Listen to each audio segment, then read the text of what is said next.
All right, hello everybody. This is Nick and Gerard from the Arcade Hunters podcast. Welcome to episode 96 of the Arcade Hunters podcast. Slowly creeping up to 100. I can't believe it's been over 100 considering how many other podcasts we've done from Pixel Pill with our late friend Brian. with Brian, and also with the stuff that we've done for Press Star Comic. Yeah, and what? Yeah, and Craig refused to call those podcasts. What are they calling streaming media or something? Streaming audio media or something like that. Is because Apple was new, and podcast was just basically Apple exclusive at the time. So he goes, I don't want to call it a podcast because people are going to think that they can only listen to it with an Apple. And it's okay, kind of got your thing, but what is this, 10 years later, it's just become the default term for anything. So, no one says radio anymore, it's all podcast. Like Band-Aid and Kleenex. Yes. Or every time I think of Band-Aids, I think of Invader Zim, where I have to ask them if that was was that joke intentional, or did they actually say Band-Aids and they were told you can't say that, Mm-hmm. Because there's for those that don't know what the hell I'm talking about, there's an episode in Invader Zim where they're doing something like the kids are doing a door-to-door cookie sales, and instead of saying you'll get a box of Band-Aids, they strip it out and there's a voice that goes, adhesive medical strips. Yep. You can get a box of adhesive medical strips. And it's the same thing with at the end of the episode, the teacher goes, well, you came in second place, you get a box of adhesive medical strips. I would be surprised if they did that on purpose, knowing they can't use the term Band-Aid.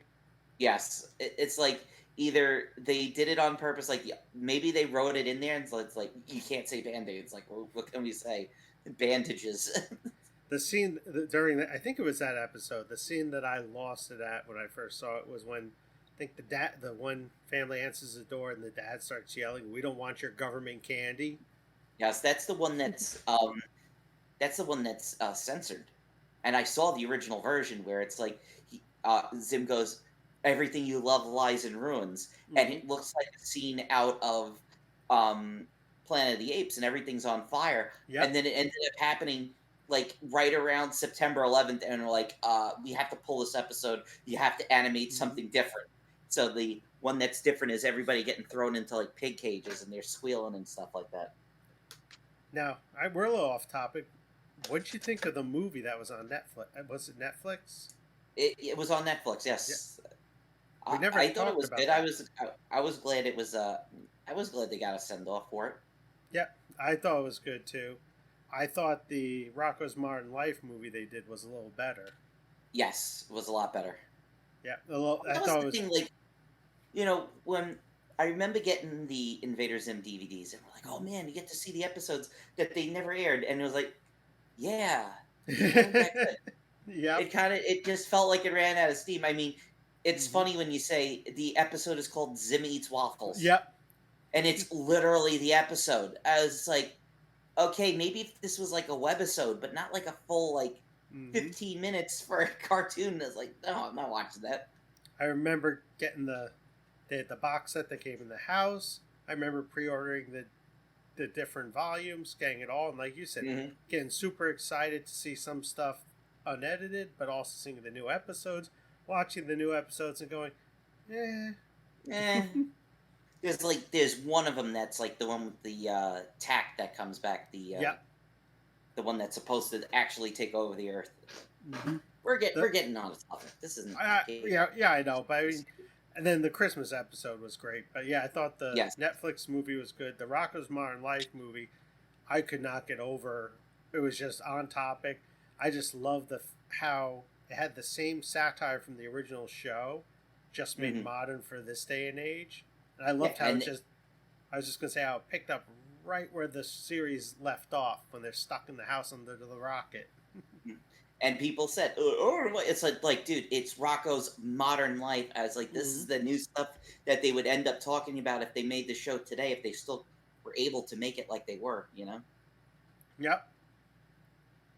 So And now, the Hey Arnold Jungle movie was very good. They had those three bangers back to back to back, mm-hmm, which I never. It was weird being a New Yorker mm-hmm, and like all the references that they put into Arnold because that show's got a lot of heart. But the yep, problem was that came out when I was like 15, 16, and I was mm-hmm, getting into too cool for school phase. Like, I yep, don't watch Nickelodeon. I watch anime now. Give me Dragon Balls. yep. Unless it's edgy Nickelodeon. Yes. So that's why we watched Zim and Yep. Avatar at the. I was avoiding Avatar because I did not like that American anime Mm-hmm. kind of look that they Yep. had for Martin Mystery and Totally Spies. I just said, if you just want anime, just watch anime. Why do you got to make it look like anime? But then all those other shows stand on their own. They have their own things, especially Avatar. Mm-hmm. But I know there's Totally Spies fans out there, so I don't want to upset the Totally Spies fans. They'll come after me. So Mostly now, Canadian because it aired in Teletoon. So so we'll have to say if this comes out before Happy Canada Day and Happy 4th of July. got a little off topic, but figure a new thing to start with our episodes. Just talk about what we've been playing recently. It seems like every podcast does a what have you watched lately? What have you read lately? What have you What are you seen doing? lately? Yep. What have you been up to lately? No good. Well, on consoles, I've been playing through again Wonder Boy and Monsterland, the Mm-hmm. remake that they have on it. I've been looking to see if they're going to add um, the guys from Limited Run. I might have misread it, but they were talking about all the stuff that they're going to be releasing. Mm-hmm. On one of them sounds like that they're going to release all of the Shantae games in a box set. Because I just don't. I was like, there's 6 games in the series. As like I thought when I pre-ordered Half Genie Hero for the PlayStation 4, and I was like, oh, is this the first game? Is this like a remake of the first game? No, it's not. Yep. It's like it's another game. It's like, oh, that's why like they know who they are. It's like I have no idea what the hell I'm doing. Yeah. It's like I'm out of the story. I But remember. yeah, I was just gonna say I remember seeing the first game at EB Games, and just thinking this just looks like a knockoff of something or some kind of cheap quick. Never gave it any time. yeah, and now if you would have bought it, you would have had like a freaking cool mint Mm-hmm. sitting in your back pocket. I can't believe how much. Even like Limited Run did a Game Boy Color remake. They Yep. made their own shells, and those things people are selling them on the secondary market because they want to get that game. Mm-hmm. It's I saw one at one of the Long Island retro gaming shows. The guy wanted like $350 for it, and the copy was beat up. You could tell someone definitely used it. It was in someone's bag, and they played with it. Mm-hmm. I was like, not for that much. No. But yesterday, Kazuya Mishima from the Tekken series came out on Super Smash Brothers. So I tell everybody, it's like, I don't care if you don't like the characters that they've been adding in. Just said, get the goddamn game. I said, they're never going to be able to do this stuff ever again. Mm-hmm. It's it's absolutely insane the level of love they put into that game. I Yep. mean, they add one character, and I went into the music test. Mm-hmm. There's an hour and a half of music from the Tekken series for one character. For Mm-hmm. one stage, there's an hour and a half of music drawn. These It's guys are insane. crazy. And then the same thing for Terry when they added Terry in. Yep. It's not just okay, we're gonna add in a ton of songs from King of Fighters. No, we're gonna add in all like a greatest hits of SNK. Yep. So it's got like they added in from have you played Psycho Soldier before, the arcade game? Yes. So people will know Psycho Soldier is the first appearance, well, second appearance of Athena. You know, she was in the Athena arcade game, and then like I guess you would call like the modern version of Athena. That's Yep. the psychic the psychic superhero schoolgirl, her Yep. and Kensu. So it's one of the first arcade games with like a fully voiced song, and like if you play it Mm-hmm. in English, there's an English song to it, even though I've never seen a Psycho Soldier arcade game in the United States. I don't even think Doc has one of Galloping Ghost, or if he even knows if he can get one. And there's a Japanese version. Yep. There's a new version of it in Smash Brothers in English and Japanese. There's Metal Slug, um, Art of Fighting, the Samurai Showdown. I was like, you guys are crazy. It's adding so much stuff. I love it. Yep, you can play. I believe you could play. Is it both Athena and Psycho Soldier in the SNK collection? I think so. Yes, I think they added them in there. And you can play at least one of them. I'm pretty sure it's both, but at least one of those games you can play. Athena is just a freaking slog to play. Yes, through. It is. It has. That is I remember my cousin had that game. I don't know if he had the game or he rented it. I just remember like them playing it and like trying to jump and she only jump straight up. It's so weird. It's like, what the hell happened? Okay, so you fall down a thing and you lose all your clothes and you're walking around in a bikini. I was like, I don't get it. Okay. And even it's Psycho like whenever I was gonna say Psycho Soldiers. It's okay, but it can be tough to play through. Yeah, there's a couple of like you'll get like if you go down like the wrong path, like you're in a dead end, and it's like, oh, fuck you. It's like that.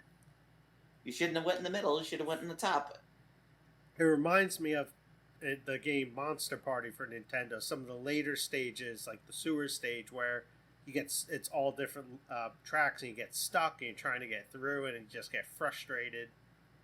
That's one that I really want to get the ROM of the Japanese version. I'm so glad that someone got a hold of that and dumped it, so it's got all the movie references put back into it.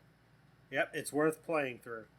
I haven't heard if someone had, took the Japanese version and did an English patch on it. I would love to see, hey, this is what it was supposed to be. Yeah. That was one of the few games that I rebought because after, like, hearing about the lineage of that game, like, yeah, this game never came out in any other place but America, and I remember having it as a kid. I used to play the hell out of it, even though, like, I didn't know all about the English, like, Mark looked up and his eyes felt moist. I remember looking at the cover and thinking, awesome, Universal monsters, Audrey, all these great monsters. Then you play the game and they're not exactly in there. There's the Japanese, like the dog-headed gremlin guys and the legs sticking out. It's like, I couldn't believe that how much blood was in the game. Like, you go into the one stage and it turns into a nightmare world. I'm like, and then you're thinking about, like, how much stuff Nintendo censored. And, like, how the hell did this make it through the censorship process for them? Yep. They must not have played it. And the best part was they predicted the emo look before there was an emo look. With that first stage, those emo zombies or whatever on fire. It's like you're fighting Fallout Boy. Yep. Only Fallout Boy can save me now. So what have you been playing over there, Gerard? This is we're gonna do a thing about Gerard's trip that he did. But. Yeah. So for what I've been playing over the past couple weeks, I did a post on Instagram. I've been hooked on Sky Kid. There you go. I'm playing the arcade version on the Pac-Man cabinet. Hooked on. Love the music. I'm awful at it, but I like the game. I like there's little secrets. I like the strategy to it. I've been playing. So here's the odd thing. So I'm playing Sky Kid on my Pac-Man cabinet. I'm playing Pac-Man on my Neo Geo Pocket Color. You have Pac-Man at home. Yeah, I know. I actually play Pac-Man at home. But for some reason, I like the scrolling mode on the Neo Geo Pocket Color. It almost reminds me of when we used to play Verse Pac-Man. Yep. So I've been trying to. I'm awful also at that game. Scores like, I think my highest score is like 17,000. But I've been playing that more and liking it. That's one that I'd love to get the a kit to get the like a rechargeable battery and to have like a new screen that's like backlit. Oh God, yes. So and then I look at the prices and I go, oh, okay, I'll keep that dream in my back pocket. That's the dilemma I have.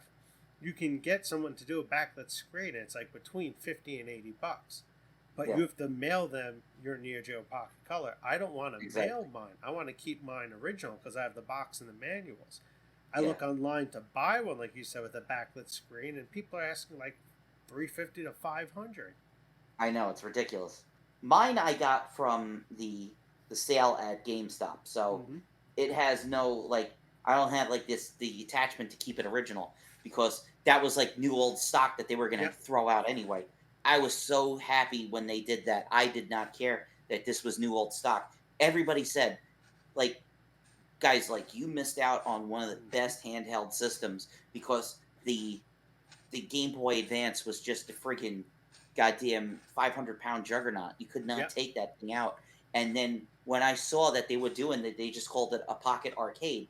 I was Yep. like, shit, I gotta get that because what was it? It was like $60, and you got the console with 4 games or Yep. something like that. So that multi pack sells for, people are asking like between, I think it's like $500 and $1,000 for it now, Woof! sealed on Shit, I eBay. wish I kept it. Ridiculous.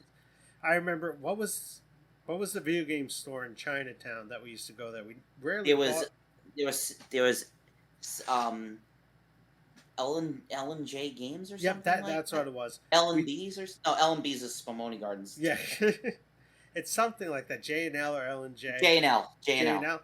I remember their prices were always insane. I remember looking; they had tons of those multi packs, and they want like I think between 60 and no, they was marked down to 50 for the multi pack. And I remember looking, and be like, yeah, I don't really want to spend that much. I remember going on to Electronics Boutique's website. This is before they got fully absorbed by EB. When they Mm-hmm. used to have like you would go into the mall and one would be EB and one would be GameStop. I remember going into they made 2 packs. I remember getting the first pack at the store. They actually had it, and I picked up the 6 pack, and then the other one, like I got it online, and it was like they had it like as like a placeholder, Mm-hmm. and I actually put the money down, and I was surprised they sent it to me, and they said, "Yeah, you're one of like the lucky ones that actually got it." I said, "Yeah, I got." I said, "I have all the games that came in those multi packs." I only sold like 1 or 2 of them just because I needed to thin the herd, and I didn't Yep, really care. But it's like the other ones that I got Magical Drop in the box which from is that. insane. What was that place that we went to? It was that one place that you guys got Gremlins 2 and what the hell was it? Wild Guns. Oh, that's in St. Mark's Games. That was St. Mark's, yeah. Yep, That just shows. I've told Derek that on YouTube. I said the power of the internet with sharing and getting games popularized mm-hmm. because I remember we're in St. Mark's Games and our friend Yusuf picks up a copy of this game he's never heard of, Mm-hmm. and he's looking at the front cover. And this is before like we had like really good internet on our phones that you could go and you could look up anything. And he Mm-hmm. goes, "So like, have you ever heard of this game, Nick?" I was like, "What is it?" "It's called Wild Guns." I was like, "I've never heard of this game." And he goes, "I think I'm gonna take a chance on it." And he didn't have the full amount of money, and like him and Gerard Yep, did a split on it. yep. They went halfsies. What was it, like $20 at the time? It was between 20 and 30. It wasn't that much. Yeah, it wasn't that much. And we ended up taking it to Eustace's place because he had just gotten a Super Nintendo 2, and he was like rediscovering all the Super Nintendo games that he hadn't played. And we're like, Mm-hmm. "This is fucking awesome." I said, "Did they had another?" I said, "Did they have another copy of that?" I said, I would totally buy it." And like, "No, I didn't see any other copies." And now they want like $300 or $400 for that Oh, game, it's even in, though it's been re-released and it's on Nintendo Switch yeah. online now. And so for all the people that worry about digital copies and re-releases causing the value of a game to go down, it doesn't. No, or depending on the game, yeah, really Well, yeah, much. if the game becomes more accessible and people find out how awful it is, then yes. Like for example, Wild Guns, people are still wanting insane prices for the original, Hmm. even though you can get it everywhere now. Yeah, But and back, you get oh yeah, Reloaded, and it has it unlockable on it. yeah, back with the Neo Geo Pocket Color, I was contemplating when Limited Run Games announced their collection that they were going to release. I contemplated for a brief moment selling my Neo Geo Pocket collection for some cash and then just buying that. And I had downloaded is it Gals Fighter? Yes. So I downloaded that when that first came out. So I'm like, well, before I make any rash decisions, let me play the game. So I loaded up on the Switch and I played it. I'm like, it just doesn't feel right without that clicky joystick. Yeah, you need that click. So I'm like, you know what? Not selling it. Gonna keep it. What I would love to do is like it's the same thing that I'd love to do with all my handheld consoles. Get get a new screen, Mm-hmm. get a rechargeable pack for the ones that don't have it, and Yep. then get a multi. So you have basically everything. It's just like, okay, all I got to do is plug it in and let it charge, and I can take it wherever I go. And then I don't have to worry about not being able to see the goddamn thing. That's the worst thing about that. It's just the backlit screen. And it's Yeah. funny when you play it under a light, or if you have natural sunlight, is the best. And so I'll play it in my chair. I have the lights on, and I can see it okay. It's good. All of a sudden, sun shines through the window. I open the blinds. Then for like a brief moment, at the most perfect time, I see it crystal clear. The colors are bright. I'm like, holy shit, this looks great. Then about 15, 25 minutes later, sun's behind trees and back to messing around with Yep. artificial light. It's it's not as bad as the original GBA was. No. That's why, like, I see there's so many channels of just people that just do GBA mods. So it's like I was Mm-hmm. like, I feel like that meme from SpongeBob. This is what we wanted. This is what we wanted all along. It's just like there was I still prefer the form factor of the original GBA to Mm-hmm. the clamshell mod. Yep. I was like, the clamshell mod was cool, but it's playing it on a square. I didn't like. I still don't like the way that thing feels. But The when you shoulder see how much, buttons, yeah, they feel weird like that. They're too close. hmm but like you see how much people love the old one when they get a thing in it, and it's like, Jesus Christ, you want how much for it? Oh my God! Mm-hmm. Well, that's what's Especially, crazy. yeah, I was just gonna say that's what's crazy. To have someone do the mod doesn't cost that much. To buy the system, I know, like with the Neo Geo Pocket Color, you can score one around $100, a little over. yeah. So that with the screen mod, you're looking at between 150 and 170, 180 hmm at most. And people who have the screen mod are trying to sell it for anywhere from 300 to 500. It's like, Oof. where did the extra like $200 to $300 come from? I understand that you have to pay someone for their expertise and to do it and the soldering and all Mm-hmm. that, or soldering, or however you like to say it. But it's just like, wow, that's a lot. Yeah, especially when there's people online charging 50 to $80 to install the new screen.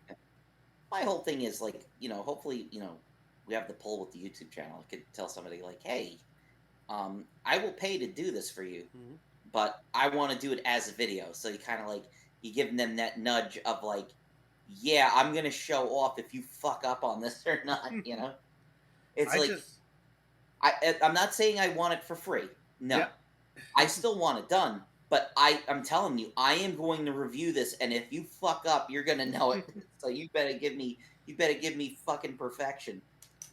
So I spent some time seeing if Hori released a clicky joypad hmm or Joy-Con for the Switch. Because I'm like, do they have a clicky Joy-Con for that to download the Neo Geo Pocket Color Collection? And it's like, no. I wish. Yeah. It's so weird. Like everybody knows and everybody loves the click. Yeah. And Neo Geo, whoever works at SNK now, cannot deliver that. It's like we want a micro switch joystick. Yep. We will pay for it. You know Mm-hmm. your fans are crazy. I was like, friggin' Neo Geo people, we were spending the money brand new for those games when it came out in the Mm-hmm. 1990s. We were buying the equivalent of consoles, and you're telling me that you can't release a clicky micro switch joystick, Mm-hmm. and you don't think that people would buy it? It's like you guys are nuts. Remember the bus ride to Otakon? And you had that on the bus, and the kid, what you thought was a Nokia N-Gage or whatever? Is that an N-Gage? I said no, it's the Neo Geo. I was like, what the hell is a Neo Geo? I said, you've never played Bust a Move like that? Yeah. Because Bust a Move's a litmus test. Mm-hmm. It's not Metal Slug, not King of Fighters. Bust a Move, because Bust a Move is a game for I've said it 1,000,001 times. Bust a Move is a game for everybody, and Mm-hmm. it's the game It is the ladies' choice. They love it.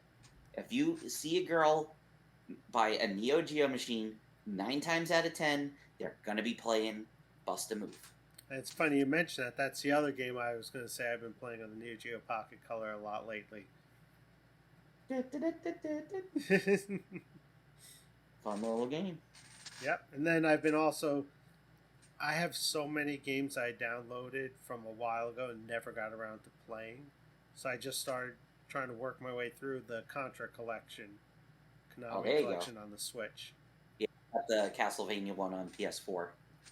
Yeah, I got the Castlevania one for the Switch too. I played through most of that already. Which Limited Run is going to be doing a physical copy of the. Which I thought was cool. It's like, dude, this got Kid Dracula on it. I gotta play it. Yep. I've never played Kid Dracula. Doesn't the physical copy have like a game that looks like an NES game? When you open it, the disc is in it. Yes. Or if it's for the Switch, the little card is in it. I think so. Yeah. So those guys go all out on everything. I have my Windjammers special edition. I wish I didn't open it because when I was so excited, like, oh god, I'm gonna play Windjammers online. The only people that are online are people in fucking France, and the netcode's not built for that. Nope. I have it on the Switch. I played it. No, I don't have it on the Switch. I have it on I think PS4. Yeah, me too. Yeah, I played it. I've never gotten to play it with anybody. Same here. Online.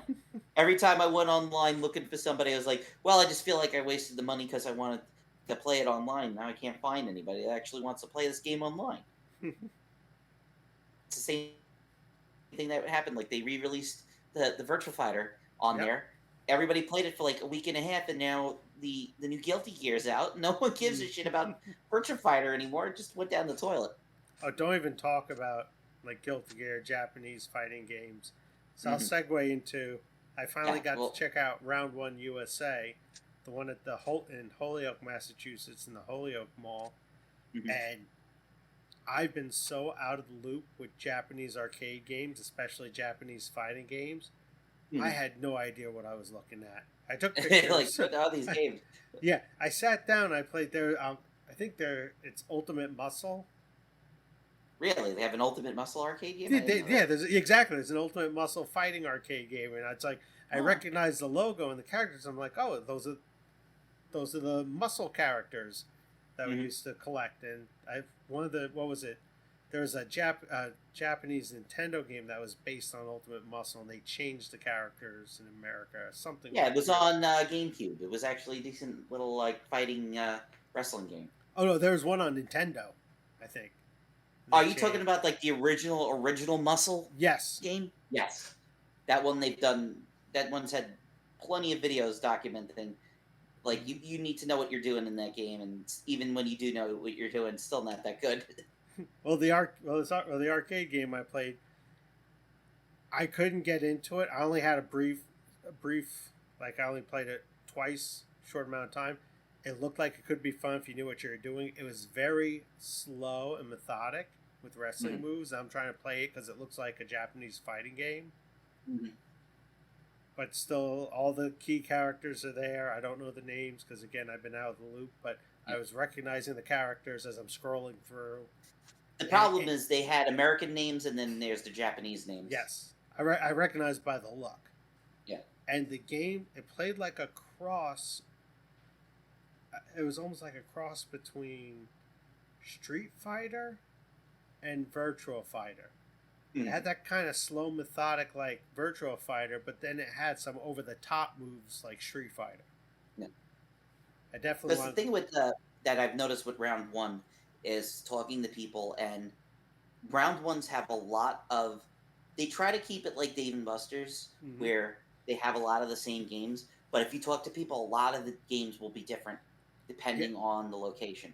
And so that was the issue I was having with a lot of the Japanese fighting games. They had was it Street Fighter V arcade version? Yeah, Type Arcade. Type Arcade. Like, yep. Then they had I believe they had a BlazBlue game or BlazBlue, however you say it. They had a Melty Blood game. Then they had Capcom versus SNK 2. They had this is what was weird. One cabinet was Power Stone 2. The other Really? cabinet the other cabinet that was linked to it for the second player was that kind of funky Space Invaders from the 90s where you could be the little Kiwi character and stuff. Hmm. It made no sense. They had Final Fight in the cabinet, which just out for one player to play. Yeah. It's like, why would anyone play Final Fight by themselves? Exactly. That's not the point. Yep. Even watch High Score Girl. Like, play it together. It's a dating game. Exactly. And it just seemed like, and there was like there's only a couple people playing them and then no one. To me, it just seemed like they didn't have the most recent games. I could be wrong with Melty Blood or BlazBlue or Guilty Gear, though that might have been the most recent version. The new Guilty Gear, I'm pretty certain, is not in the arcades yet. Okay, yeah. It's not like with the new Street. I don't know if the new Street Fighter type arcade has the DLC fighters. Like, I don't know if I was to walk up there, if it has Dan or Rose in it, because they just added Dan and Rose. I thought they wanted to keep it current with the home console. Yeah.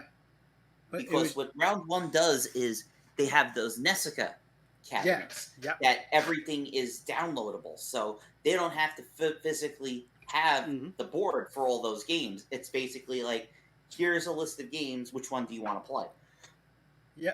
And the problem is they don't know what the hell the operations are for it because, like, I was talking with one guy, and he said, like, when this is at the one in New York when it opened, and I was so glad that I did not go there and leave Dave and Buster's because the guy said to me, he goes, we had a couple of people from corporate come out, and those guys spoke Japanese, and those guys understood Japanese.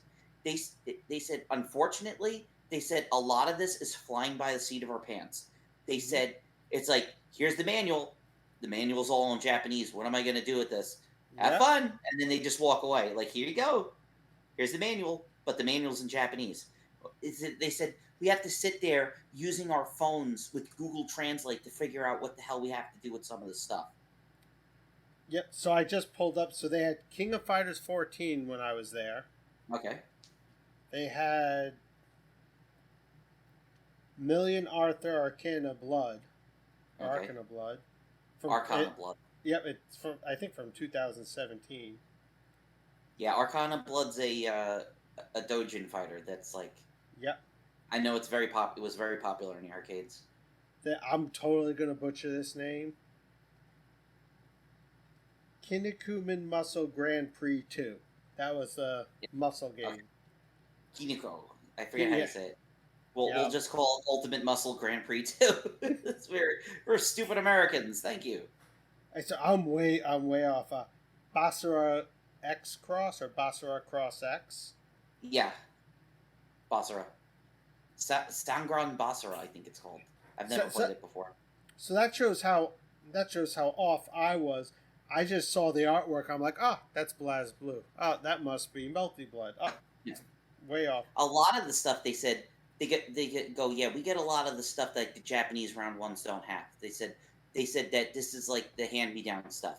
Yeah. So like you go to, like he said, like the guy told me, he goes, you go to a Japanese round one and they have everything is all brand new. Said this is all the hand-me-down shit. And unfortunately, I was gonna say, unfortunately, that was the impression I was getting. And what sucked, so I know Nessica Live has a lot of amazing games.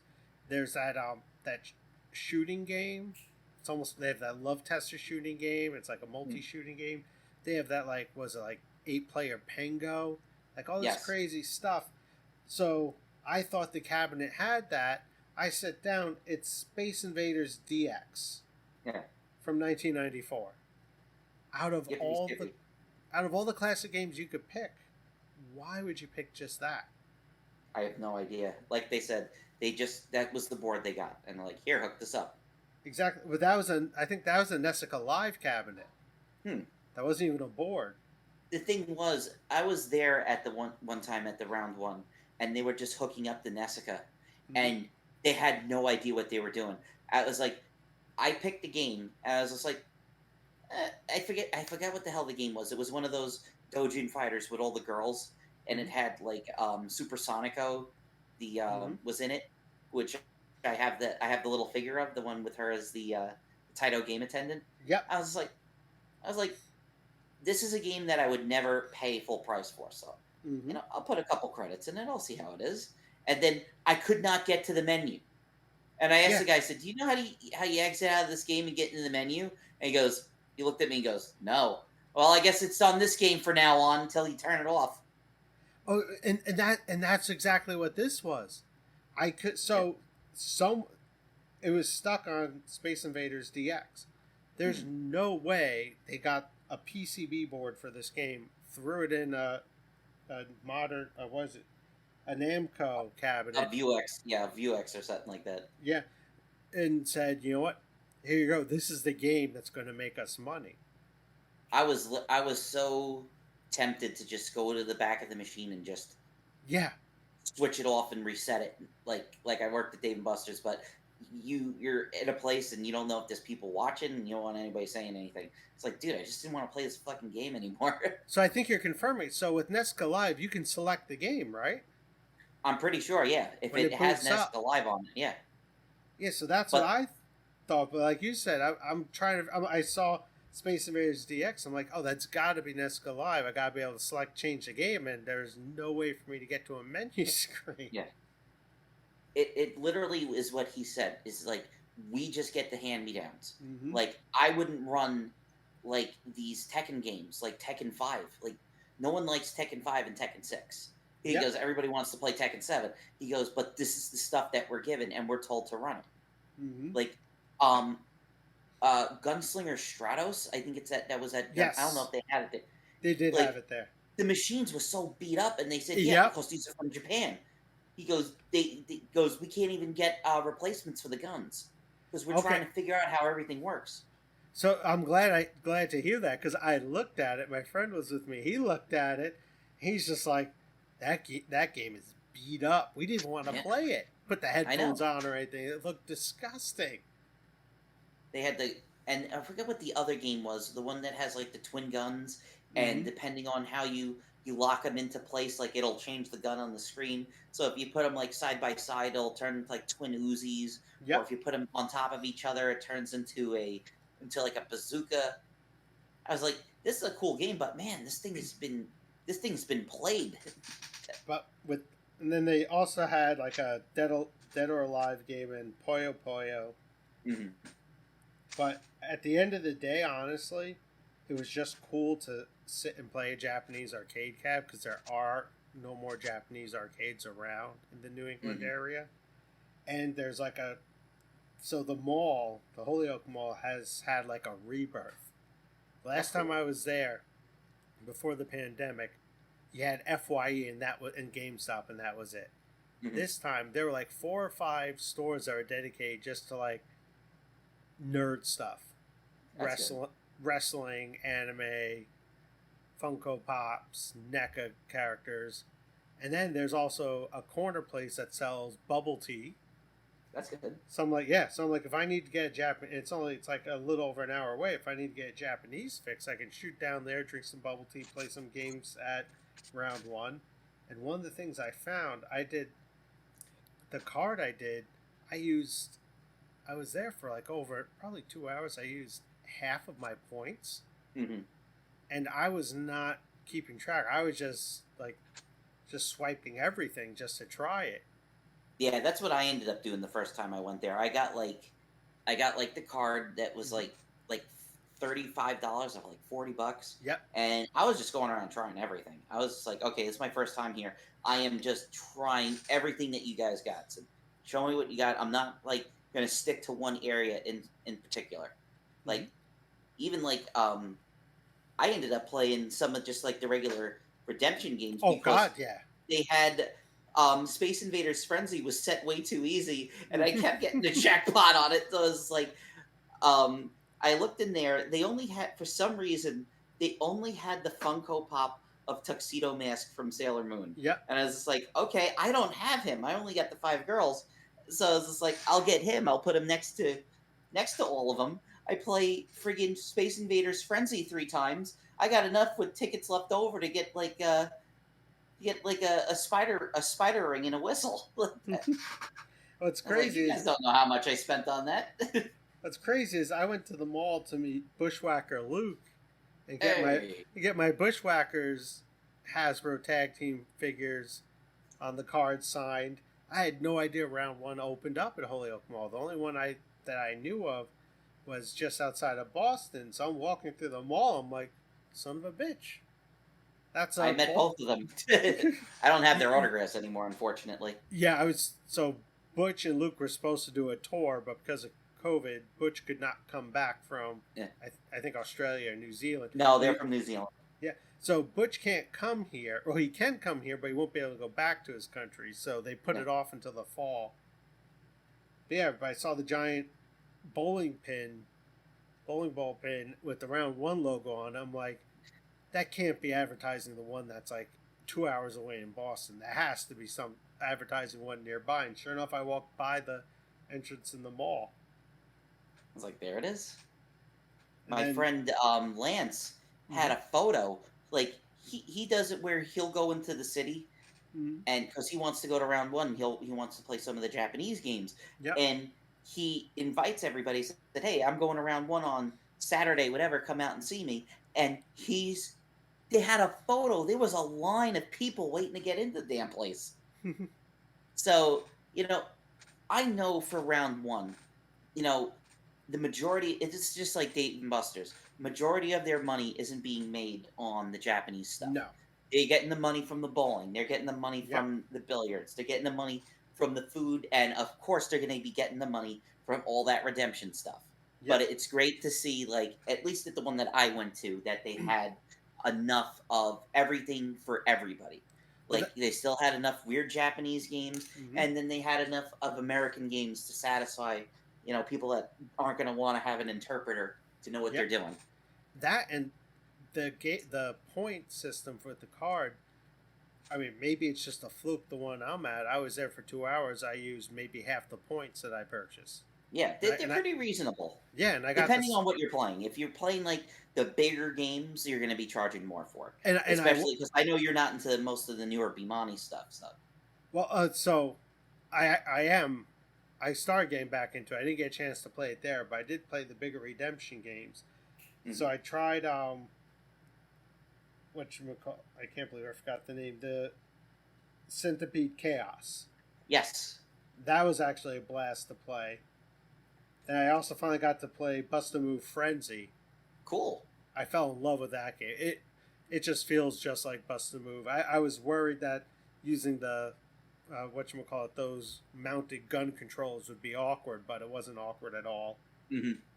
I played. World Thrills is going to get their money out of those molds come hell or high water. We're going to put that thing on everything except for Halo. And I finally played that Eunice Pong game. Yes. And I was playing against my friend. I hit easy mode, and it took way too long to speed up. It was very boring. It was to the point where we're like halfway through. We're like, do we have to keep playing? It's like, are we done yet? Yeah. That's what I've been hearing a lot with it. I mean, it looks great, but they said, the control on this is terrible. So the dial, it's almost like you just reminded me mentioning that. You ever see, well, you know this, but for everyone out there, someone driving the bus and they have that knob on the steering wheel and they just rotate the steering wheel around and around and around to make left and right turns? Or like controlling the back end in Atari's Fire Truck, that arcade game, you're just spinning it. That's the friggin' hand dial. You're like spinning.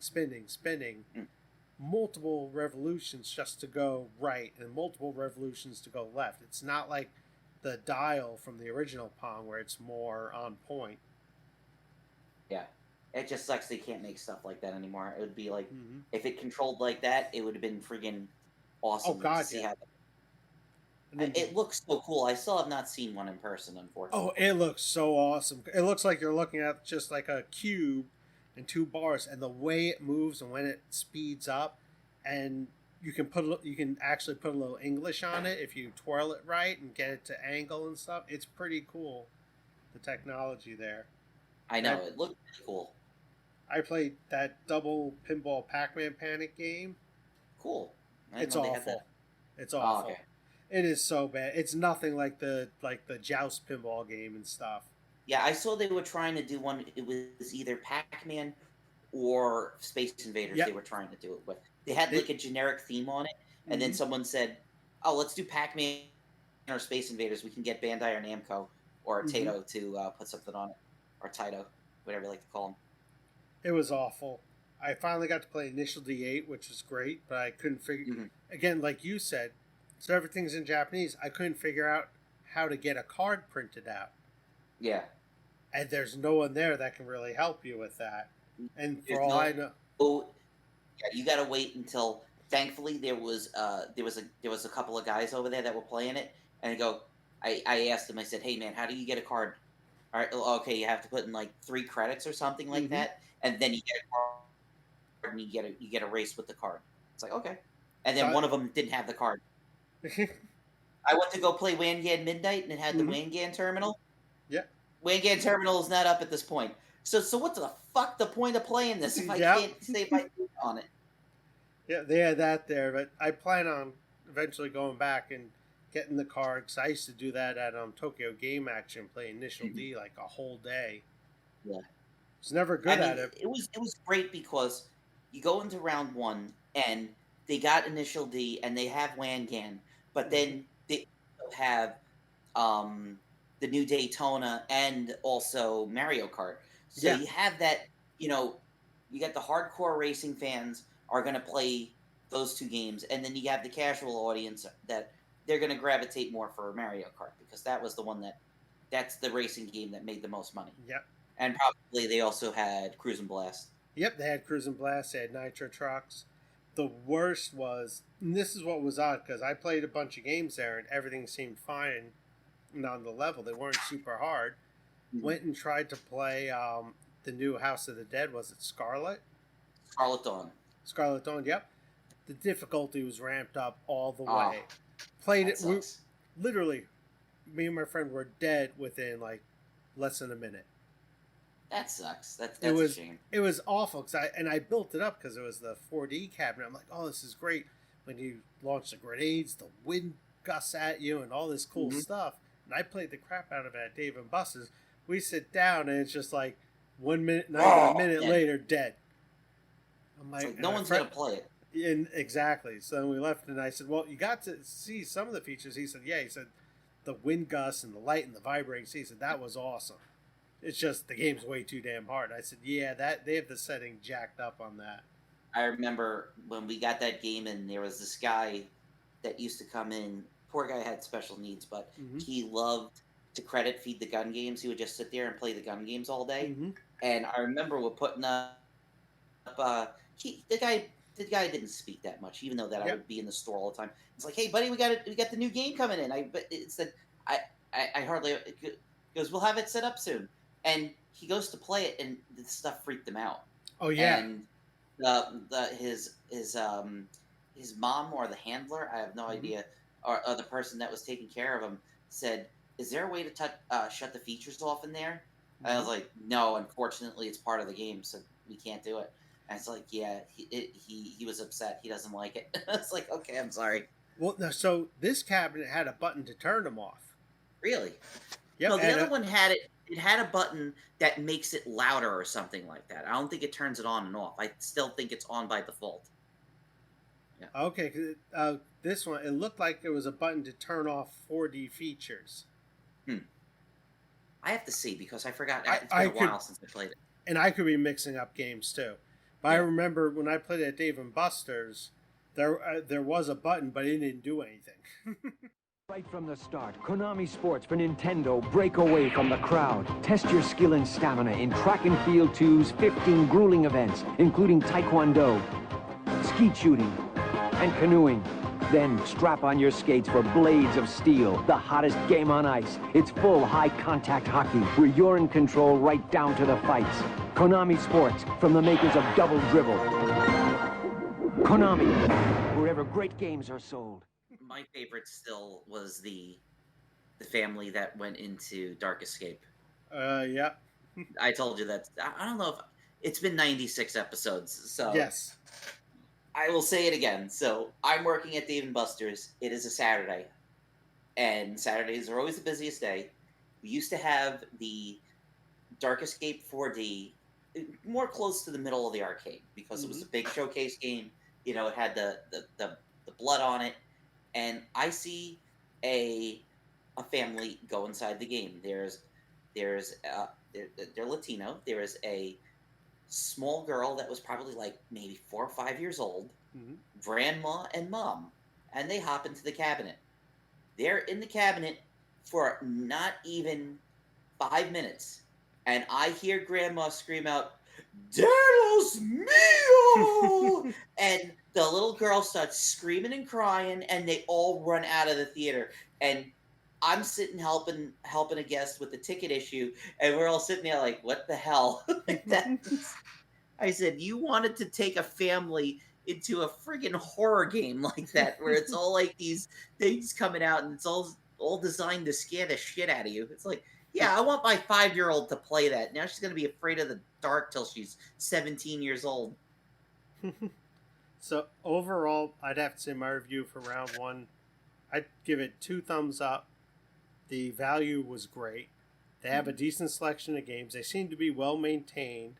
There's a couple pinball games that didn't work, but they were shut off. You can even Oh wow, I didn't even know they had pinball at some of oh yeah, they had ACDC, Metallica, Star Wars, Guardians of the Galaxy, and I'm blanking. They had like this one had like maybe 7 Stern pinball games. That's a lot. Yeah, the one in New York didn't have any pinball machines. Then they had Deadpool and Iron Maiden. Very nice. That's Yeah, a nice lineup. Yeah, pretty good lineup. Star Wars wasn't working. I tried Guardians of the Galaxy. I couldn't. I had no idea how to play it, and pinball is so in depth. If you approach like a new pinball game, you have no idea. Basically, if you don't know, what you're supposed to do or who designed it or what it's supposed the flow is or anything, you're just Guardians has a very weird, yeah, very weird rule set. I don't like Guardians that much for the rules. It's kind of annoying. And I couldn't pick it up. Like I played Iron Maiden before the pandemic for the first time, knew nothing about the game, and I was able to get into it. Guardians, I couldn't. Friggin', I'll have to talk about a couple other games since I played some updates. I'm telling you, friggin' Keith Elwin, man, I have to do the chef's kiss. Oh my god, that guy! Every time he comes out with more games, he just put more stuff in it. Him and Raymond and whoever else he has working on the code with them. My god, they just make it so much better. And how long has he been there? This is as far as I know, like 4 or 5 years maybe. He's done 3 games. Yeah, he's done 3 games. I remember him posting about moving out there. Yeah. I thought it was like 2 years ago, a year ago. No, it was like 4 years. There's like the first game that he did, I remember him showing off Archer that him and his brother were doing. And then someone played it at one of the expos they took it to, and it was someone from Stern. He said, "How would you like to make this for us? It's not going to be Archer, but we're going to do something." And I think I don't know if they gave him the list or they said, "Hey, we got Iron Maiden. You want to make an Iron Maiden game out of this?" And there you go. Yep. Which also good thing we're speaking of Iron Maiden. I don't know if this is going to be a spoiler. I don't really care, but I'm going to help you sell some games, Stern. That's what we do. Yep. Contact your local Stern distributor if you have not gotten Iron Maiden yet. Supposedly, next month is going to be the final run of Iron Maiden, so get in on it. It's been like 4 or 5 years since that game came out, and they're still making them. It's insane.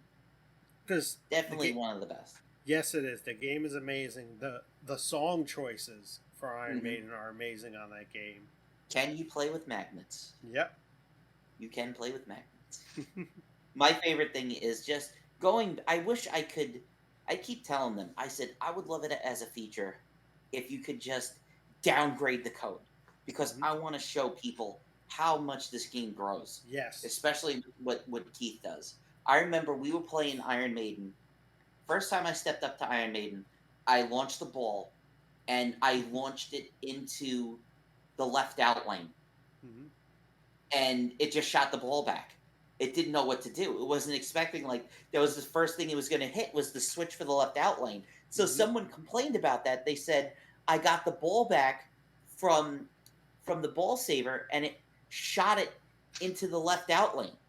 I was just like, are you fucking kidding me? And it came out. So now he added in all these secret skill shots. So there's one, if you short plunge the ball, if you can get it on the flipper and shoot it right up the middle, you get a super secret skill shot. But then he made it that if you can actually plunge the out lane, you get like 50 million points and a ball save. And it's like super secret skill shot. I'm surprised they don't have a way to cycle through the different versions. I don't know. It's weird.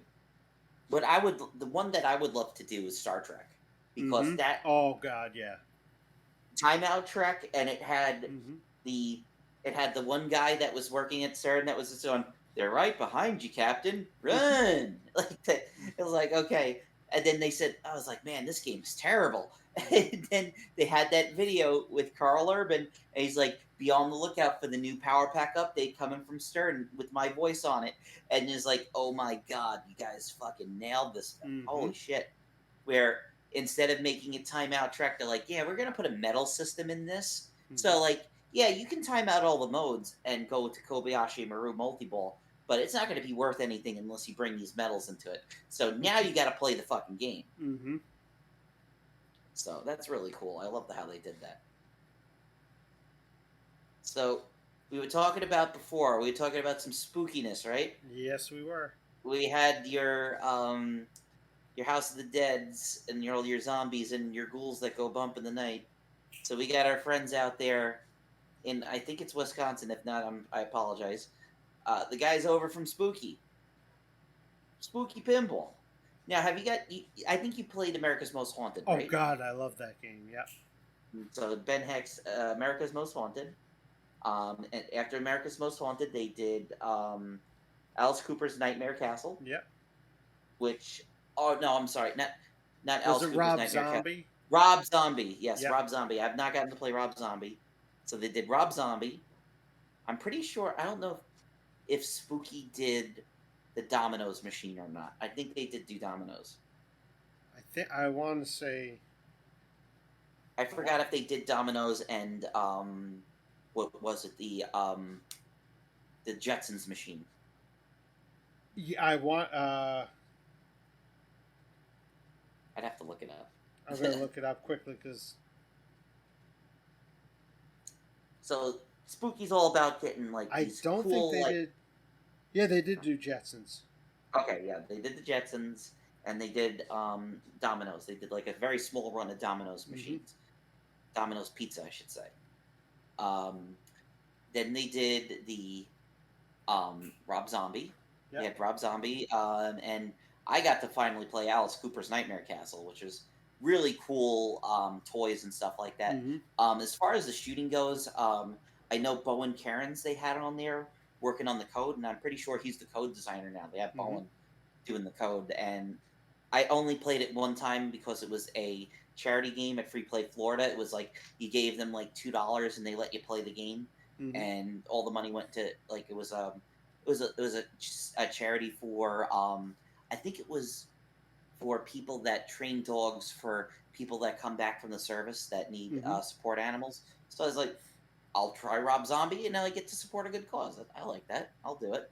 And then also the two games from the wizard out there, friggin' Scott Denisi. If you like your 80s synth rock music, you have to try him. So there was Total Nuclear Annihilation, which I know I butchered. I can't say the N word. TNA. Yep. I forgot that they made that game. That's one of my favorite pinball games. I still remember there was a guy that did a trade for TNA for Jurassic Park. And we brought it in and we set it up. He goes, oh, you want to? He goes, I'll help you set it up. We'll plug it in, make sure it works. So the trade goes well. I was like, okay. I set it up, and this was on a Saturday when I was working at Pinball Dudes, And we had a lot of regular people in the store, so we set the game up. Okay, it works. Everything's on. Okay, all the switches, everything works. I loaded the game up in the car, and I made sure I shut the game off. I didn't want anybody playing it till I was inside. So Mm-hmm. I put the game on, and people are like, "Oh, what's this new game? I've never seen this before. Is this?" And they're like, "Is it new?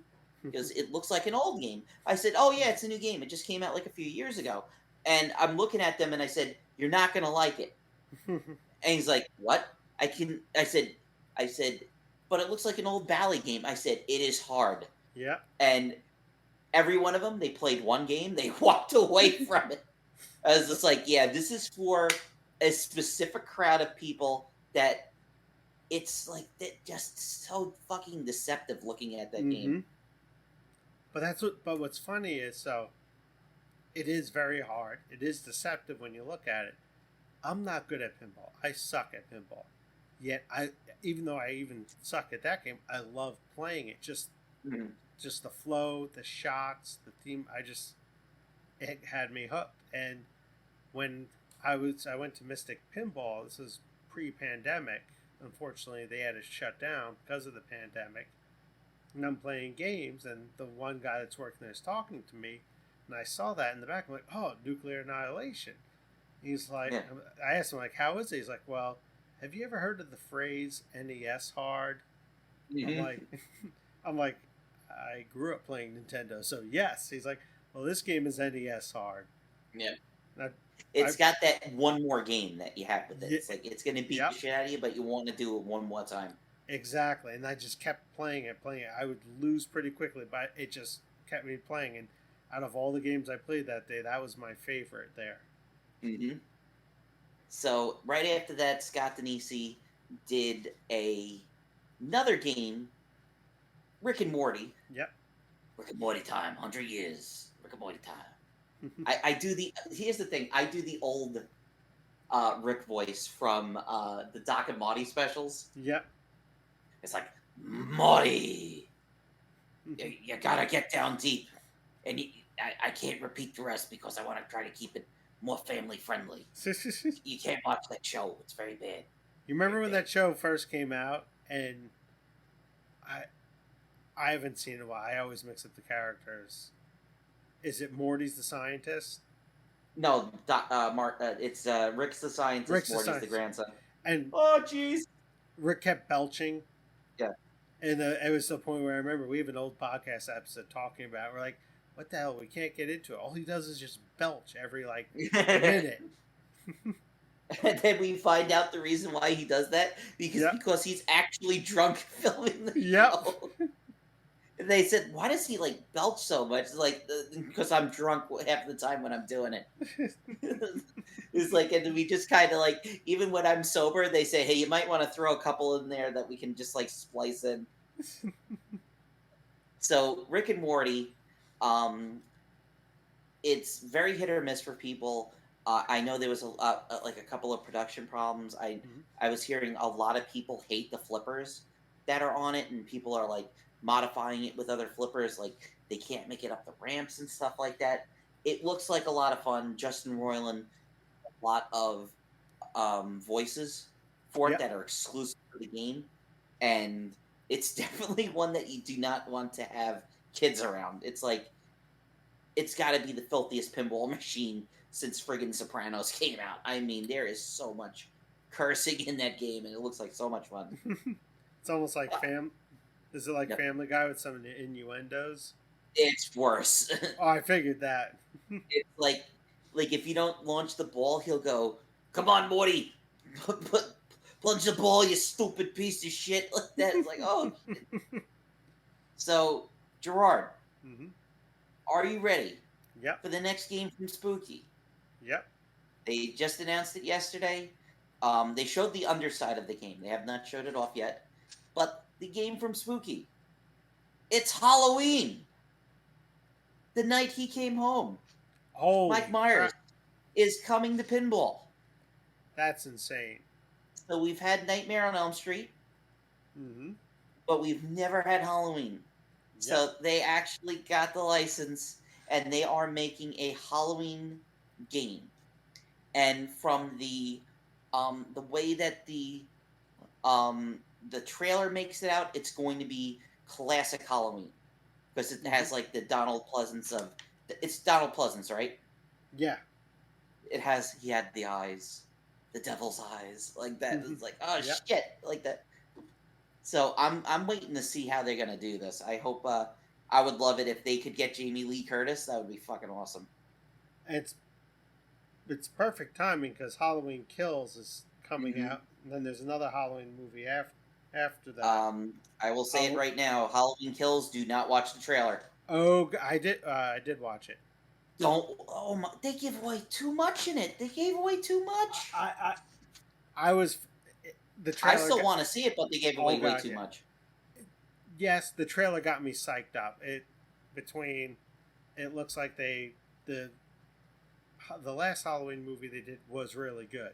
Yes, And it didn't go. It did a great job of walking the line of the John Carpenter suspense and not breaking any of the rules that he never set up, but everyone set up after that. yeah. And got a little intense, but not too intense. This one, based on the trailer, it's just like, holy shit. It's like, fuck off. We're killing everybody in this fucking thing. Yep. And screw you, firefighters, world's bravest, you're gonna die. and it has shades of Halloween 4 with like, so spoilers if you haven't watched the trailer. It looks like there's almost like a mob that gets together to hunt him down, just like in, I think it was Halloween 4 where they did that. Mm-hmm. But it looks great, and I know there's one more coming after Halloween Kills. I believe it's Halloween Ends, and that's supposed to be the final one. It was funny because my nephew found a copy of the original on VHS, and he also got a T-shirt of the first poster, but he buys it, and it's a double XL T-shirt. Mm-hmm. I'm like, dude, I can fit into that. And he goes, you want it? I was like, yeah, I'll wear it for Halloween. So we're gonna go out. Well, I'll wear the Halloween shirt. And the one more spoiler for, I know we're not a movie podcast, but Halloween Kills. There's all 3 of the masks from Halloween 3 in it. They were in the last one. Yeah. Yeah, they were in the last one. Yeah. And it was funny because like he wanted to watch the new one. He wanted to watch Halloween. Was it 2018? Yeah. They shouldn't fucking have called it Halloween. They should have called it like Halloween Return. Or something like that. Well, the problem was it continues after the first one. They retconned everything from 2 on, so it's kind of tough. I was telling him, like, if you want to watch the new one, you can. I said, watch the first one, but don't watch any of the sequels unless you're watching 3 because 3 doesn't really count. It's not in the same continuity. Mm-hmm. And they watched 1, they watched the new one. They really liked it, but then they wanted to watch Halloween 2, and they hated it. I was just like, yeah, it's fucking slow as shit. Mm-hmm. And I said, it doesn't matter anyway because they retconned it all. You know, it's supposed to be he's dead. But then they bring him back, so it's like Halloween 2 doesn't really matter. I mean, it's cool to see Donald Pleasance again. Mm-hmm. And it's like they blow up Donald Pleasance, but he still comes back and he just has a scar on his face. Yeah, and the scar changed stuff. I like all the Halloween movies. I really like 3. I like 3. Yeah, I like 3. I like 3 a lot too. I always like 3. I like 1 through 5. Actually, 1 through 6 I love. Mm-hmm. Resurrection, not so much. Did you go to the movie theater with Craig and I to see that? With Busta Rhymes? I didn't see Resurrection. Oh my god, we saw it when it came out in the movie theater. It was entertaining. It was entertaining, but yeah, it wasn't really that good. And then, I still like the part with him going trick or treat, motherfucker, and kicks it. And then I did not care for the first Rob Zombie Halloween movie, but I liked the second one, which is the opposite of what most people think.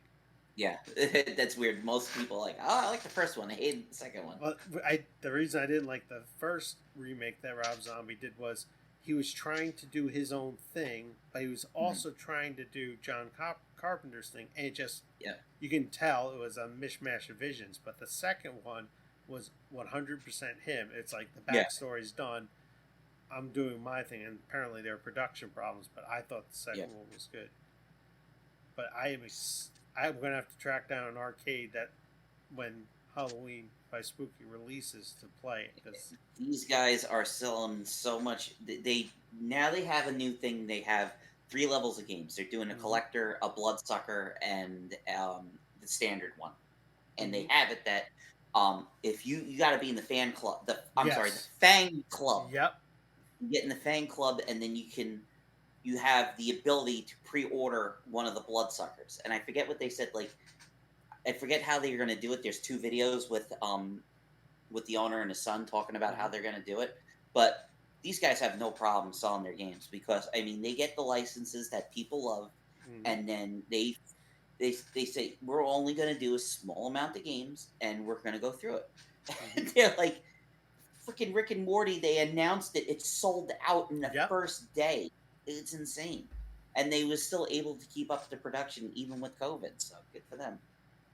The documentary. Only thing is, like, I have a bone to pick with that, though. We know that. Yep.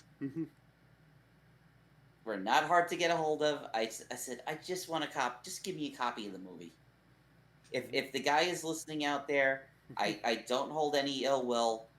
Just give me a copy of the movie. That's all I want. I already paid to watch the movie once on Amazon Prime. I was like, I really want to see this. And I was like, holy shit, that's my fucking footage from... I was like, he didn't contact me. I would have said yes.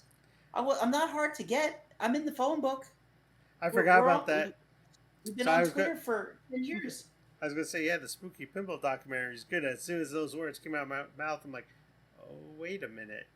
That's last time I'm not recommending like people not boycott it because they use their footage without our knowledge. But I'm just like, dude, just give me a friggin' like, I want the movie. I didn't even reply to the guy. I was just kind of just dumbfounded. It was like, oh, big fan. I said, you want to be like, ask me for, give me and Gerard a copy of the film, DVD, Blu-ray. I don't give a shit. All's forgiven. You gave us special thanks in it. I would have given you the permission anyway. I mean, look what we did for. Oh, by the way, we have to give a very special congratulations to Kevin Perger from Defunctland. 1 million subscribers. Oh my God! Congratulations, Kevin. Insane. Like, I knew Kevin was leading. This is funny.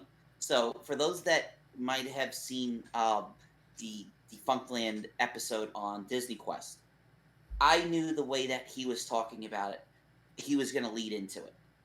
So right after I watched the episode, he was still online. Yeah. I was going to say, you let me know. You're like, what's coming next, right? I said, it's coming after this, right? I said, it's probably not going to be the next episode. So what I did was I go onto Twitter and I go, hey, Kevin, how you doing? My name's Nick. I said, I've been a huge fan of your show since like the 5th episode. I know that you're going to be leading into Disney Quest. I said, it's not going to be the next episode. But I said, when you make it up to it, I said, if you need B-roll, I'm your guy. Like that. So I linked it to him. I said, I've got like over an hour's worth of footage. I said, I got one from like 2 years ago, and I got one from like the last year that they were open. I said, so if you want to talk about like them getting rid of games, I said, here you go. And he's like, really? You'll give that to me? He said, how do you want your name credit? I said, just put Nick from the ArcadeHunters.com. That's all you need. He said, that's all I want. I said, you got it. It's just like, yeah, you don't have to go out and get another other footage. I said, I got all the footage you need of B-roll. So congratulations to Kevin. And check out it's called A Bump in the Night. It's the Spooky Pinball documentary. Yeah. Definitely check it out. Guy, if you're listening to us that did the spooky documentary, we wish you no ill feelings. Yes. Just contact us as you did before, and we'll give you our addresses. We just want a copy. That's all we want. It was the same thing with Dr. Kong. Like, they ended up having a photo of the website in there. It said Donkey Kong has a new king. It didn't say the Arcade Hunters, but I knew it was us. This was the old it was the old block press site that was the dark gray and the black. So that they went press site. But the movie was only $4. It was $5. I gave $5. King of what, Dr. Kong? Dr. Kong, yes. Yeah, that was more of a short film. Yeah. And he ain't even the champion anymore. Robbie Lakeman just took it over again. Yeah. He keeps upping the fucking points on that, man. That guy's nuts. It's insane.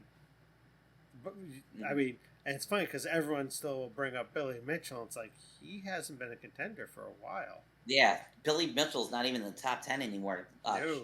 Cheating or legitimate anyway. Is this like everybody's like, oh fuck him, like he cheated? It's like, dude, he hasn't even been in the conversation for that game for Yeah. years. He's out of the top 10 since that movie came out. I don't even think Steve Wiebe is in the top 10 anymore. When the movie They're both out. They're still playing, but they're not anywhere near it. Both were out when the movie came out. Yeah. I was just like, they try to make this whole thing as like neither of them were the champion at the game. Which, speaking of which, so I think it was Sony Pictures bought the rights to the documentary because they're initially were going to make a film version, and that clearly has not come out. And I think that ship has sailed. Yeah, I think with Billy being how litigious he is, I don't think he's going to try to do something with it.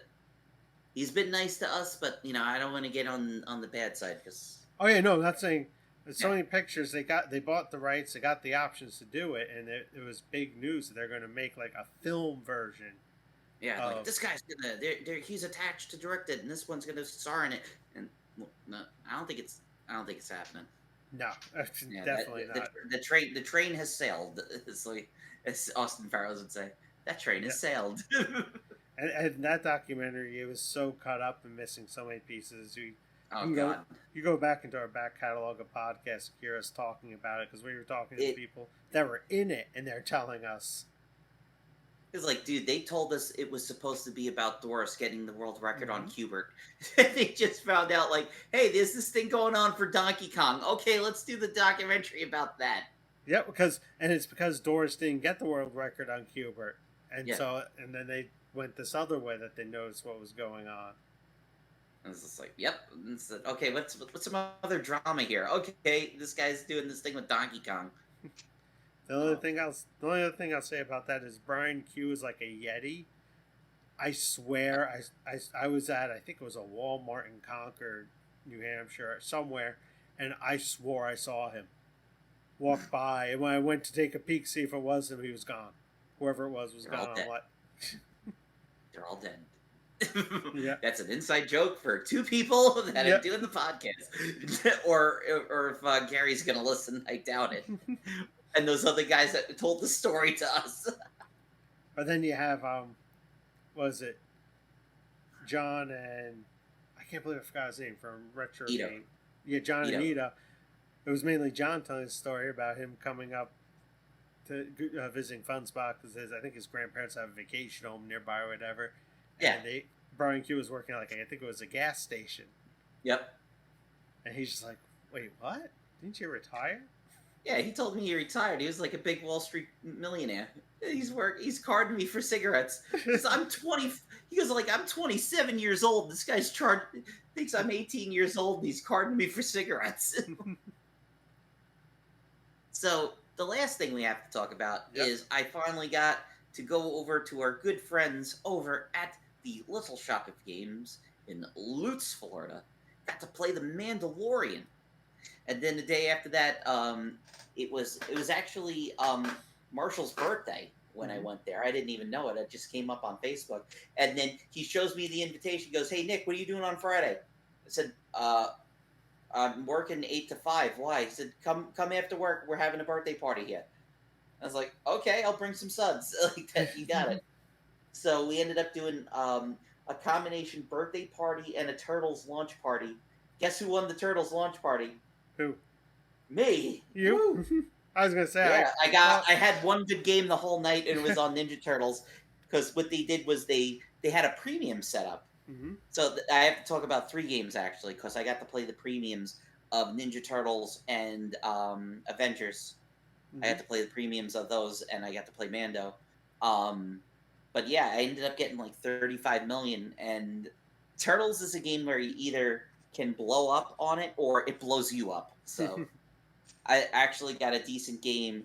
It figures like I get to the freaking the team up multi-ball where you get to team up with one of them and you have to try to save the turtles. I got a friggin' million points on it. I was like, God damn it. Like, I'm waiting to get the big points and I just messed up on it. I was so pissed off.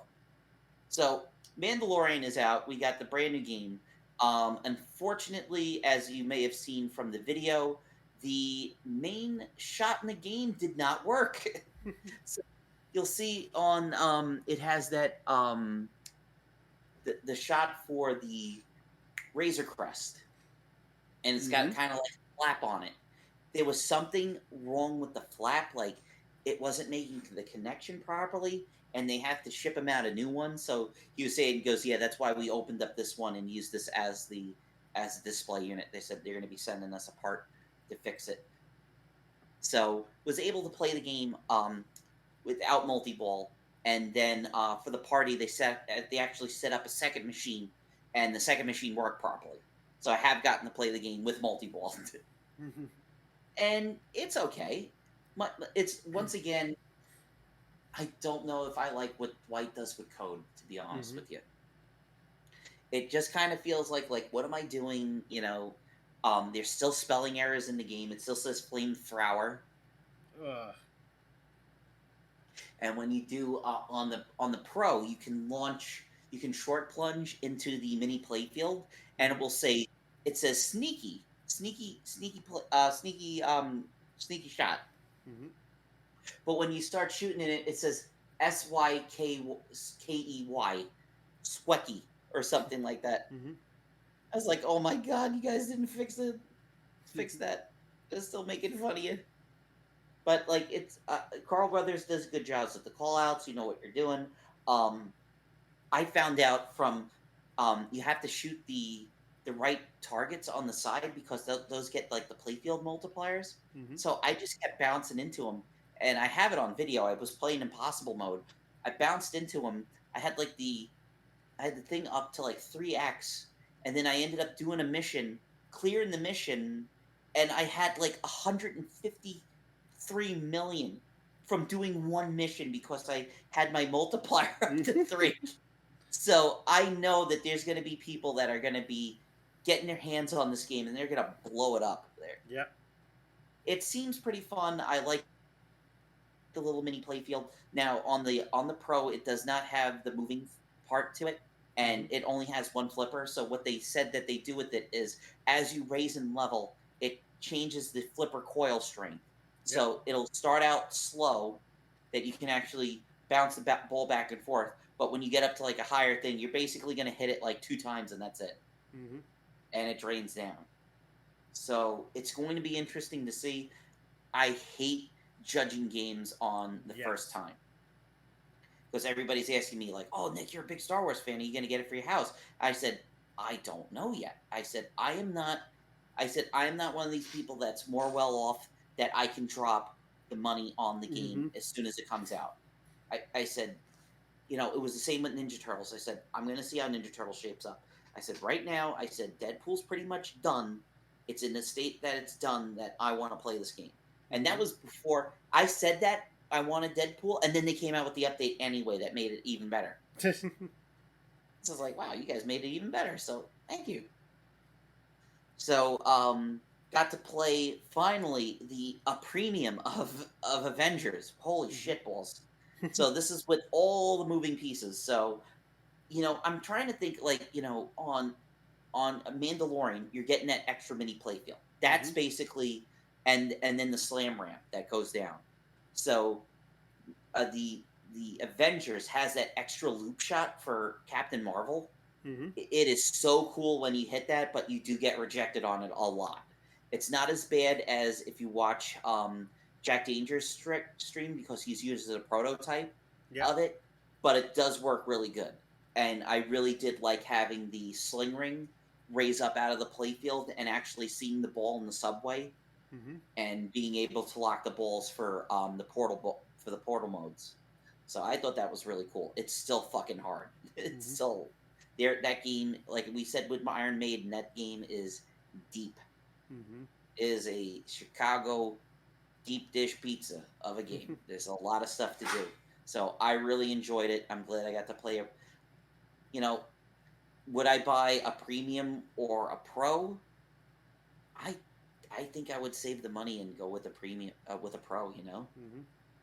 I mean, I love the Captain Marvel ramp. I think it's really fun, and Mm-hmm. I do love the thing coming up out of the middle, and also the scoop shot instead of having it as like as a regular target. I think it doesn't matter. I think you'd still be better off with each game. Each game is great. If you can get a deal on a premium, absolutely. But if you only have the money for a pro, go for a pro. Mm-hmm. And with Ninja Turtles, I pretty much have the same thing. Ninja Turtles, I didn't see the big value of going into a premium other than the cabinet has the better art on it. Yeah. It's got the turtle glider, and the problem with the turtle glider is it's cool. Like kind of gives you like a feeling for what is it the shadow where you Yeah. can control where the ball goes. The problem is Ninja Turtles plays too goddamn fast Yeah. to sit there and hit the button to move the flipper. You know, Everything it's I've heard is that game is just way too fast. it is challenging. Mm-hmm. It is a challenging game. So it does do it sometimes where the thing will automatically move, Mm-hmm. but I don't see the value of having that. And the I do like how if you get Turtle Power Multi Ball, Mm-hmm. the balls spill out of the party van, which is really cool Yeah. because it has three locked inside of it, and then you put the fourth ball in there, so all four balls come out of it. And it's also cool having the pizza that spins both directions, Mm-hmm. but I don't think it's worth the extra money. That's just me, but as they say, your mileage may vary and everybody's different, so give it a try. I have videos of both games. I tried doing the half shell challenge Mm-hmm. that you're timed and it makes you do the one ramp shot. It took me over 3 minutes to do the ramp shot, and they're like, "Don't take so long the next time." My problem is I just played Turtles really half-assed because Mm-hmm. I am afraid of the DMCA takedowns because even though it's got the official cover Yeah. of the theme song, the cover still gets taken down. I was like, this is the cover. It's not even the same guy singing it. But man, Harold, Suki Shaban, and Levy, man, those guys, they don't like you using their music. It's YouTube. Yeah, it's YouTube. They hear it, they go, "That's Ninja Turtles theme." Sorry, Mm-hmm. and they take it off. But if I had my, because there's people that have made custom mods of it where they put more of the cartoon in there. So it's like, yeah, so you want to put even more stuff to get the DMCA on your ass. Mm-hmm. This is what I hate with Ninja Turtles because of this. The guys, I'm going to give it up to the sound team. The music and the sound effects in that game are fantastic. It Mm-hmm. sounds like an episode of the show. I love this, like the main theme that plays along with it. The music is fantastic. The sound effects are good. Half of the voices are okay. Mm-hmm. I love the bad guys, but like most of the turtles, you have no idea who's talking except for Michelangelo's like, "Whoa, totally pizza dudes," and it's like I would have loved it if they could have gotten the original four, Yeah. who will be at the Fanboy Expo in August in Orlando. They're going to be there, all four of them. So I'll have my chance to meet all four of them. Yeah. A couple All years right. ago, Yeah, you bastard. and I got So my box copy of Ninja Turtles 2, the arcade game for Nintendo, signed by the four voice actors and Eastman. I wish I had something from the Tick to get signed from them. Oh God, yeah. I was like, no, I was like, I don't want to talk to Michelangelo. And I gotta got to talk to the Tick. and I got to ask Eastman the one question I had, and that What was was the two characters in the Nintendo game. I can't believe I forgot the name. The polar bear character and the Shogun character, the head that flies around. Did he create them? He's like, I don't remember that. Then I took out the manual and I showed him. He's like, yeah, no, I did not create that. And he pretty much said the way it worked was Konami, we did a bunch of stuff. Konami asked us for a bunch of stuff, and we gave them a bunch of stuff for ideas, and then they went off of that. Yeah. So I'm like, it sounds like a Ninja Baseball Batman kind of situation. Yep. Like, here's the idea, and like no, we're not going to do this. We're going to make this anime as hell. Like, Yep. And Kevin said they gave lots of artwork and stuff, so they got the look stuff for the cartoon and everything. But he said, yeah, he, as far as he remembers, he did not create those two characters. And I'm like, damn it. Well, could you sign the manual with them anyway? I asked him. I said, did you ever own the arcade game or pinball machine? And he said, I used to own the arcade game. He said, when I moved, my brother got it, and I think it. He said either he couldn't get it in or it broke, and he ended up selling it. So I was like, oh man. And then, it's like, you could have sold that for so much more money because you could say it's owned by the co-creator of Ninja Turtles. Well, that's like John. I don't know if it was John. Was it Black Dog 7? Always. Yes. I don't know if it was him or this was a few years ago, or if it was a friend's game. He ended up with the Ninja Turtles pinball game that was actually in Mirage Studios. I think it was John's. I think that's what he said. That's why he had it. Yeah, I couldn't remember if it was his or if it was a pickup for a friend and he was holding it for a friend or something like that. But he had it and took videos of it. And he said, like, there's a reason why, like, it's not that good of a game, but this is the one that was at Mirage. You know, like that. I remember that. It's like, holy shit, that's really cool. Yeah, now, speaking of cool stuff like that, I was talking with one of the friends at Marshall's birthday party, and he said, he told me, like, he introduced me to one of the guys, and he's like, he goes, oh, my friend, he tells him, like, hey, he goes, tell him what you do. And I said, oh, I do, I have this website, and I have a podcast called Arcade Hunters, and I do a lot of stuff. You know, I've been all over America. I did different arcades and stuff like that. And he goes, tell him what your friend owns.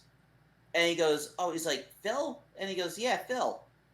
He goes, yeah, he owns Richie Rich. I said, the movie prop? And he goes, yeah. He goes, yeah, I played it. He owns it. I said, how the hell did you get that? He said, yeah, he owns Richie Rich. He said, that's one of one. He goes, yep, it's one of one. They only made one for the movie. And I said, I've seen photos of it on Internet Pinball Database. And he goes, yeah, that's the one he owns. That's his machine. I said, holy shit. That's insane. It's a Tommy that they, for some reason, they ended up doing Aaron Spelling and Richie Rich out of Tommy's for some. They did Aaron Spelling and Richie Rich are Tommy, and Michael Jordan is Lethal Weapon. Yep. Very weird. So here's mostly like Michael Jordan's got like custom stuff for it. So here's the $1 million question. Do you think you could possibly get a chance to play it? I'll have to ask. I have to see. I would love to get that on video. Even if you can't get it on video, just to play it, that would be. Yeah. And my question is it custom? Is it other than like the attract stuff that they obviously had to do it? Is it still just Tommy? Yeah, exactly. With Richie Rich on top of it, or did they try to? You know, that's going to be the question. He probably has a Tommy ROM in it, but it makes me wonder, like, did they have like a Richie Rich thing on there because it says one play, $1 million for millionaires only on it. It says on it. Yeah, and not even for video footage and YouTube views, none of that. I just want to know, like, that question, even if it's in private. Yeah, if you get a chance to play, I would love to know. Shit, I want to call Mac. Because, like you said, did they call Mac? Let's get Mac out there. We got to get Mac to play it. Did they fully redo the game, or is it just like the attract mode and some cosmetic stuff? Was it like with Aaron Spelling? I know with Aaron Spelling's game, they redid it all. Because like Aaron Spelling's wife called them up and said, I want a custom pinball machine. I want to get something special for his birthday. He's like, he was turning like 75. And they're like, they said, do you know how much it's going to be for us to shut down production line to make one game? She's like, I don't care. I'll do it like that. I was like, okay. I still remember that name dropping. Was it Mighty Ducks 2? Which one? Mighty Ducks 2? Aaron Spelling? I think. Or Tori Spelling? No, I think it was Aaron Spelling. He's the famous producer. Right? Yeah.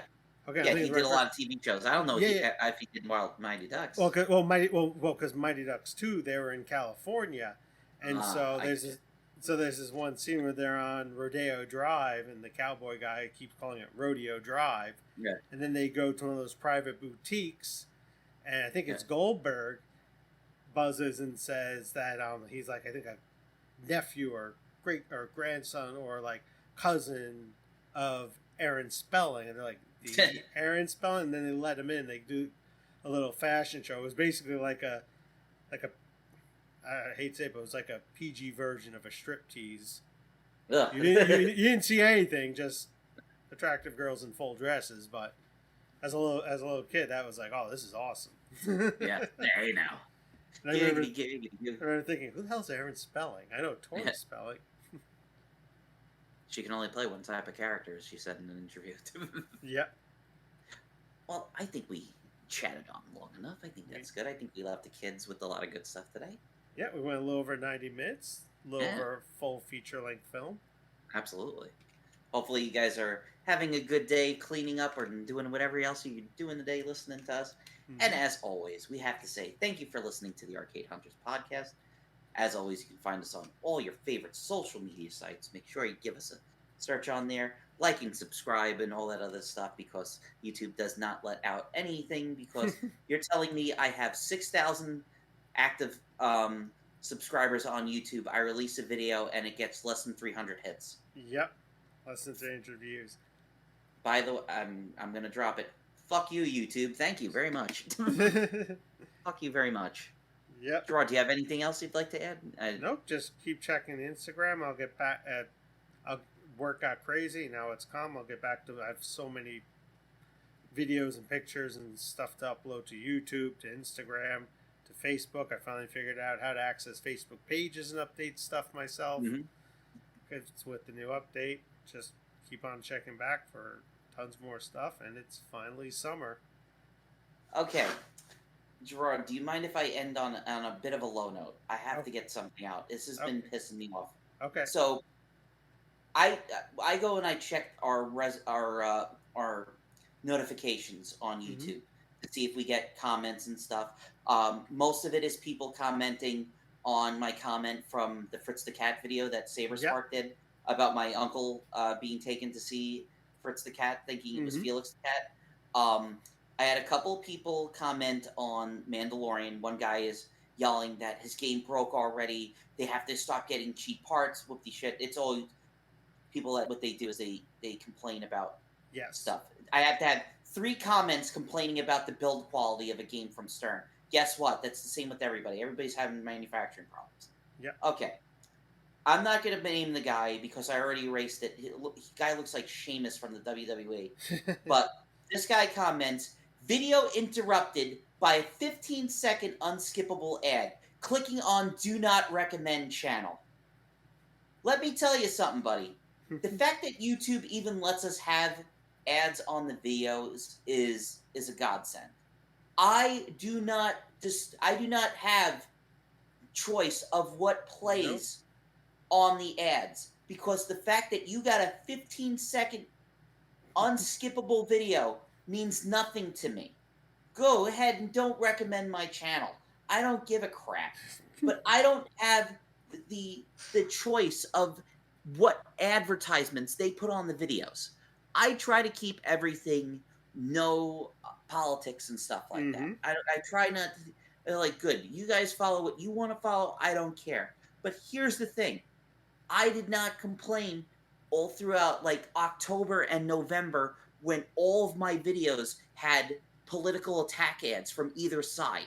I have no choice over what gets put in to the YouTube things. Just wanted to get off my chest. Thank you very much. I'll do that on friggin' if anybody's actually listening. So thank you very much. Yeah, and so to hit another point, the main reason we do ads, it brings in revenue that supports the hosting for the website. Yep. And other hosting stuff, but that's pretty much it. We're not doing this for a living. We're doing this because we do this for free. Yeah. It's a hobby. And, like, I had someone go, you need a better camera. Okay. What do you want me to do? Buy us well, like and subscribe to videos. That's all I can do. Yeah. You can't tell people, like, to watch. I remember one person did a video, and he said, you want to support the channel? He goes, don't watch it with an ad blocker. And it said Yeah. if you watch it, and he said he made the mistake. He said click on the ads, and like you can't tell people to do that. It's No. like he said. One guy, he said, I think it was Lynn Caro that does it, Top the Fourth Wall. He does the comic book show. He said, if you really want to support a site and support like a YouTuber or something like that, and you don't want to give to, their PayPal or anything like that, they said, let the advertisement play. Yep. My other thing is, there's these they call them advertisements, and it's like a full blown infomercial. Yeah. Have you gotten those that are like full blown infomercial? And what? I'm not recommending the channel. Oh, guess what? I'm not going to watch the Company Man video because there was a 15-second unclickable ad. Get out of here. Fuck off. Yeah, and again, we have a choice if there is an ad or if there isn't an ad, and that's pretty much it. We're pretty limited. And like I said, we do this because we love arcade games, we love arcades, we love pinball games. We just want to get the word out there. Arcades are not dead. They're still around. New games are being made. We're not even going to open up the debate of old versus new. There's some new redemption games that are a lot of fun to play, like Bust a Move. There's plenty of new pinball games. We don't have a cutoff date. We follow LAI. We follow Andamino. We follow all the red. That means we get a lot of people from China that are like, here's our magazine. Do you want to buy any of our redemption games? We don't do that. Yes. But the whole point being is we love arcades and we go and play games. There's other podcasts you'll listen to. They'll have like a strict cutoff, like nothing newer than 89. And to us, that's obscene. It's like there's everything from Computer Space, or in the original Brown Box from Ralph Baer, all the way up to one of the new, was it House of Dead, Scarlet Dawn. They're all fun to play. We'll tell you if a game sucks if we play it, and it's like that's not a lot of fun. That's not worth checking out. Is with pinball, I don't play companies. Yeah, I don't play just Jersey Jack games. I don't play just Spooky Pinball. I don't play just Stern or Chicago Gaming. I play pinball. I don't give a crap what company comes out for. I want to play a fun pinball game. So I just want to point out we have come full circle. So I think it was maybe over 10 years ago when we had I think it might have been back when we were doing the streaming audio or whatever, and got into an argument with one of our friends, and we're like, I think it was you that said, Nick, I don't play consoles, I play games. Yeah. I don't play game companies. I play video games. Not gonna pick it's not like when we were kids and we're stuck with a console. We didn't have money to have all of them, and so we're gonna ride that console till we die and argue in the playground. No, we're adults. It's like if we hate the console but there's a good game on it, there's a good game on it. Absolutely. It's the same thing. Like, I wish, the only one that I didn't like was, like, the Xbox One. It was, like, the One X, because there's so many of the backwards compatible stuff and Microsoft Game Pass, but, like I said, I'm not playing consoles. I'm playing games. Yep. So, that was a bit of a tangent. We just went on for, like, 10 extra minutes, but I know. We'll let you guys go, and gals. Thank you very much. Happy 4th of July. Happy Canada Day. It's June the 30th as we record this. Hopefully you guys have a great rest of your day, and take care. See ya.